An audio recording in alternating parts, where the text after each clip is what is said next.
क्या आप श्री कृष्ण का दिया हुआ पहला उपहार याद रखते हैं? और यदि आपको वो याद नहीं है तो श्री कृष्ण आपसे किसी भी हालात में प्रसन्न नहीं हो सकते, क्योंकि भगवान का दिया हुआ वो पहला उपहार है। क्या है वो उपहार? जानिए और सुनिए ये प्रसंग। हरे कृष्ण दोस्तों, मैं हूं अनुज शर्मा। एक बार अर्धरात्रि में 12 बजे एक मां ने अपने बेटे को फोन किया। बेटे को फोन करके कहा कि बेटा, जन्मदिन की बधाई। ईश्वर तुझे खूब तरक्की दे, खूब कामयाबी दे, हर पल खुश रखे, बहुत सुकून दे, विजय ही विजय प्राप्त हो। ढेर सारे आशीर्वाद दिए। जब मां ने अपनी बात खत्म की तो बेटे ने कहा, बस मां, ये कहने के लिए फोन किया था, मेरी नींद खराब कर दी, मैं सो गया था। ये सब बातें तो सुबह भी कह सकती थी ना। तू भी पागल हो गई है मां, कुछ तो सोचा कर। साथ में बैठे पिता ये बात सुन रहे थे। पिता ने हाथ में फोन लिया और कहा कि हां बेटा, तेरी मां सच में पागल हो गई है। 3 दिन से इंतजार कर रही थी आज की रात के 12 बजने का, कि रात के 12 बजेंगे, मेरे बेटे को बधाई दूंगी, उसका जन्मदिन है। 3 दिन से पागलों की तरह मुझे बार बार याद दिलवा रही थी। तुम्हें याद है ना? तुम्हें याद है ना मुन्ना का जन्मदिन है? तुम्हें याद है ना? सोने मत देना, मैं सोऊं तो उठाए रखना रात के 12 बजे तक। 12 बजे फोन करूंगी, सबसे पहला फोन मेरा ही जाना चाहिए। तू सच कहता है, तेरी मां पागल है। पागलों की तरह इंतजार कर रही थी। और ये तो छोटी पागलपंती है। बड़ी पागलपंती पता है कब की थी इसने? जब तू पैदा हुआ था,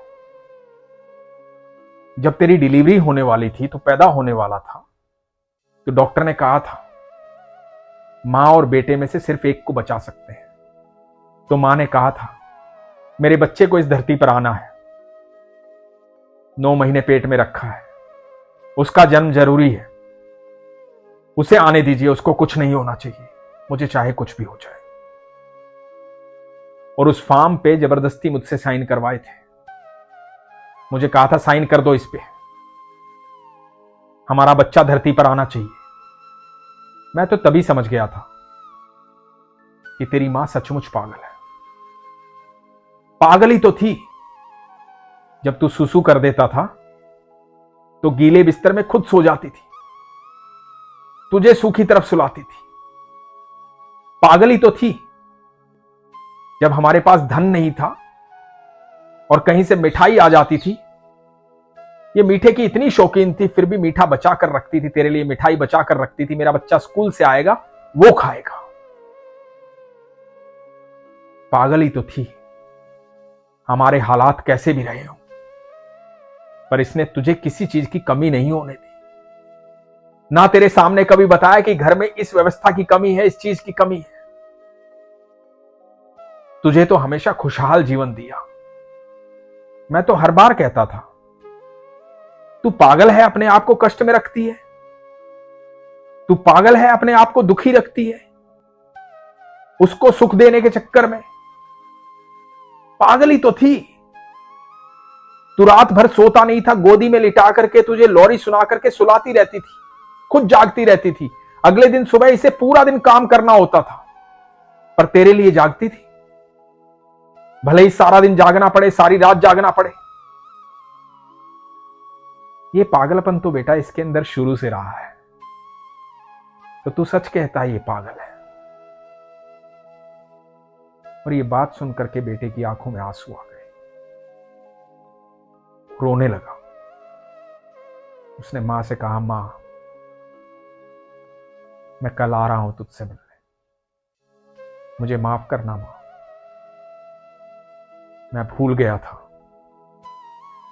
कि इस धरती पर सिर्फ आप दोनों ही तो हो जो मेरे प्यार में पागल हो, जो मेरा सच्चा हित चाहते हो।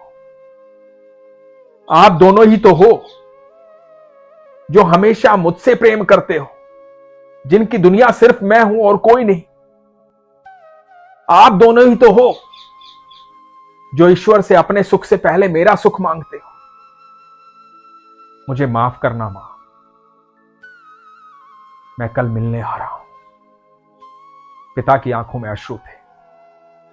दोस्तों, सही मायने में बात यह है कि हमसे सच्चा प्रेम करने वाला, हमारे लिए सच्ची दीवानगी दिखाने वाला, सच्चा पागलपन सिर्फ हमारे माता पिता में होता है, जो हर सुख हमें पहले देना चाहते हैं, हर खुशी हमें पहले देना चाहते हैं, जो अपना सब कुछ न्यौछावर करना चाहते हैं हम पर, जिनके अंदर कभी अपनी चिंता नहीं होती, सिर्फ हमारी चिंता होती है। तो श्री कृष्ण का दिया हुआ पहला उपहार है माता पिता। ईश्वर हर पल चाहते हैं कि कोई भी जीव मेरे दिए हुए पहले उपहार को कभी भूले ना, उसकी अवहेलना ना करे, उसका मन परेशान ना करे, उसे दुखी ना करे। यदि उसकी आज्ञा का पालन नहीं करेगा, उसका मन दुखी करेगा, उसकी अवहेलना करेगा,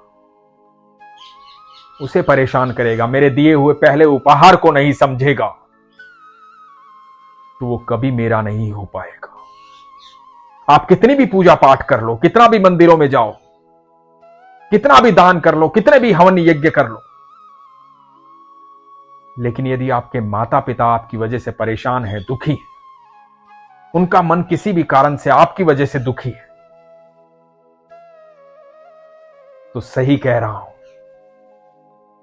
आप ईश्वर की शरण में जा ही नहीं सकते। ईश्वर आपको अपनी शरण में लेंगे ही नहीं, क्योंकि आपने ईश्वर के दिए हुए पहले उपहार का अपमान किया है। तो पहले ईश्वर के दिए हुए उपहार को समझिए। वो उपहार है आपके माता पिता, आपका परिवार। भले ही वो आपकी किसी भी बात को अनसुना करे, लेकिन आपका कर्तव्य बनता है उनकी हर बात को सुनना, उनको सम्मान देना, उन्हें प्रेम देना। और जब आप उनकी बात को सुनेंगे, उन्हें सम्मान देंगे, उन्हें प्रेम देंगे, तो आपको कई गुना होकर के वापस लौटेगा वो। जैसे जैसे आप ईश्वर के सानिध्य में जाते हैं, तो आपका जीवन सुरक्षित हो जाता है, आपको चारों तरफ से सुख मिलना शुरू हो जाता है। इसी प्रकार माता पिता हैं, यदि आप उनके सानिध्य में रहेंगे तो आप हमेशा चिंता मुक्त रहेंगे। आपको कोई डर नहीं होगा, कोई भय नहीं होगा। अपने जीवन को उनके साथ बांटिए जो आपके अपने हैं, जो आपके लिए पागल रहते हैं, जिनके मन में आपके लिए दीवानापन है, जो अपना सब कुछ आपके लिए न्यौछावर कर देना चाहते हैं। उनको कभी मत भूलिए। ईश्वर के इस उपहार पर विश्वास रखिए और ईश्वर पर विश्वास रखिए। इसलिए हमेशा कहता हूं, अपने विश्वास को मजबूत रखिए, अपना ख्याल रखिए। हरे कृष्ण।